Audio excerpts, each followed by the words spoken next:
तो चमोली से आपको बड़ी और अहम जानकारी दे रहे हैं। चमोली से बड़ी खबर सामने आ रही है। बंद हो जाएंगे चारों धामों के कपाट। शीतकाल के लिए चारों धामों के कपाट बंद होने की तारीख सुनिश्चित हो चुकी है। दशहरा से बद्रीनाथ तो भाई दूज से केदारनाथ, विजयदशमी के मौके पर ये तारीख घोषित हो चुकी है।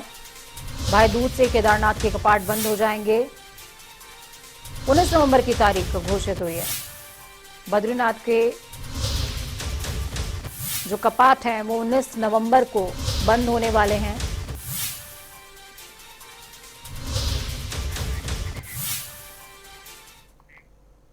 तो वहीं दूसरी तरफ मुख्यमंत्री पुष्कर सिंह धामी आज उत्तरकाशी पहुंचे, जहां उन्होंने द्रौपदी का डांडा 2 पर्वत की चोटी में हुए हिमस्खलन से प्रभावित लोगों के बारे में जिला प्रशासन से रेस्क्यू ऑपरेशन की विस्तृत जानकारी हासिल करी। इसी दौरान सीएम धामी ने पीड़ित परिजनों से भी मुलाकात करी है। सीएम के साथ में विधायक सुरेश चौहान समेत एनडीआरएफ की टीम और आईटीबीपी के वरिष्ठ अधिकारियों का खेमा भी मौजूद था। तस्वीरें देखिए, तस्वीरें बेहद खास हैं क्योंकि फ्रंट लाइन पर मुख्यमंत्री खुद हैं और उन्होंने कहा है कि हम जरूरत पड़ी तो रक्षा मंत्री से भी इस बारे में बातचीत करेंगे और आपातकालीन सेवाएं उनसे भी ली जाएंगी।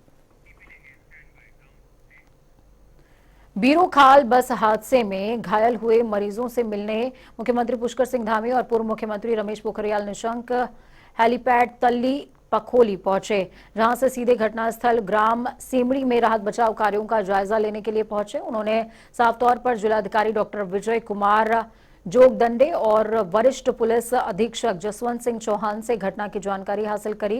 प्रभावितों के परिजनों से मुलाकात करी है। जिलाधिकारी को आवश्यक कार्यवाही के निर्देश दिए हैं। तो वहीं घटनास्थल पर पहुंचने पर मुख्यमंत्री धामी ने स्थानीय लोगों और हादसे के शिकार हुए परिवारजनों से बातचीत भी करी। साथ ही उन्होंने कहा कि हम हर संभव मदद की कोशिश करेंगे।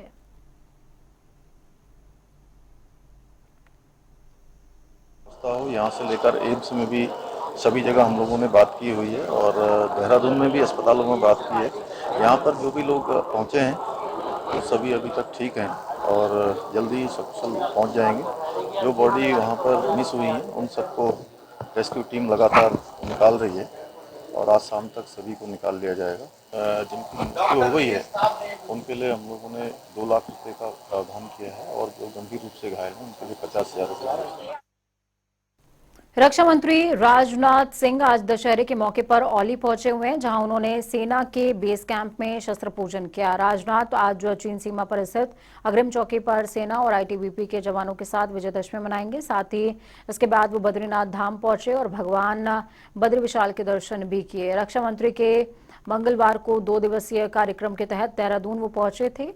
जीटीएस हेलीपैड पहुंचने पर मुख्यमंत्री पुष्कर सिंह धामी, भाजपा प्रदेश अध्यक्ष महेंद्र भट्ट, सांसद और पूर्व केंद्रीय शिक्षा मंत्री डॉक्टर रमेश पोखरियाल निशंक और सैनिक कल्याण मंत्री गणेश जोशी ने उनका स्वागत भी किया। तो तस्वीरें आपको दिखा रहे हैं, शस्त्र पूजा से जुड़ी हुई ये तस्वीरें हैं, जिसमें आपको बता दें कि दशहरे पर शस्त्र पूजा का विशेष विधान होता है। इसी के लिए रक्षा मंत्री राजनाथ सिंह खुद पहुंचे हुए हैं चमोली और यहाँ पर उनके आगमन को लेकर के जवानों में भी खासा उत्साह देखने को मिल रहा है। यानी कि विजयदशमी का पर्व रक्षा मंत्री राजनाथ सिंह जवानों के साथ ही मनाने वाले हैं।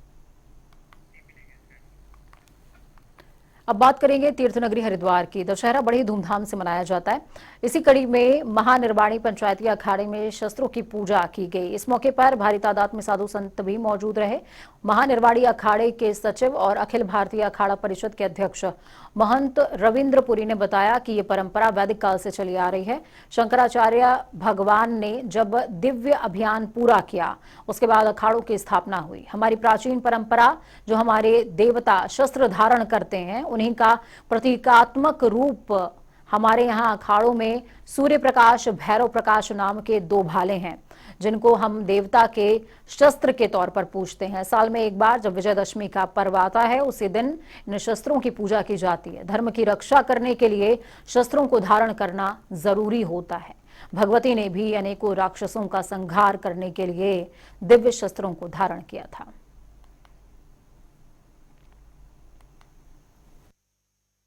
परंपरा वैदिक काल से चली आ रही है। शंकराचार्य भगवान ने जब दिग्विजय अभियान किया पूरा, उसके बाद अखाड़ों की स्थापना हुई और उसी समय से हमारी जो प्राचीन परंपरा, जो हमारे देवताओं के द्वारा शस्त्र धारण किए जाते हैं, उन्हीं का एक प्रतीकात्मक रूप से हमारे यहाँ अखाड़ों में सूर्य प्रकाश और भैरव प्रकाश नाम के दो जो भाले हैं, जिनको हम देवता के शस्त्र के रूप में पूजा करते हैं, उसके साथ में आज की समय के जो आधुनिक शस्त्र हैं या प्राचीन जो हमारे शस्त्र हैं, उन सब का एक सांकेतिक रूप से पूजन का वर्ष में एक बार विजयदशमी का जो पर्व आता है नवरात्रि आश्विन के बाद में, और इसमें भगवान श्री राम ने भी लंका पर विजय प्राप्त की, जिसमें रावण कुंभकर्ण का जो एक पुतला दहन का आयोजन होता है संपूर्ण भारतवर्ष में।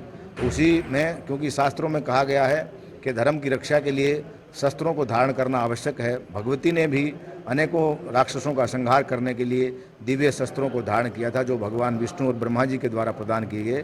तो उसी का एक प्रतीकात्मक भाव में ये पूजन परंपरा श्री पंचायती अखाड़ा महानिर्वाणी के इष्ट देवता भगवान कपिल महामुनि जी के आशीर्वाद से अखाड़े के नागा सन्यासियों के द्वारा प्राचीन काल से चली आ रही है, जो वर्तमान में भी उत्तराखंड राज्य में श्री पंचायती अखाड़ा महानिर्वाणी कनकल हरिद्वार में आज संपन्न हुई है।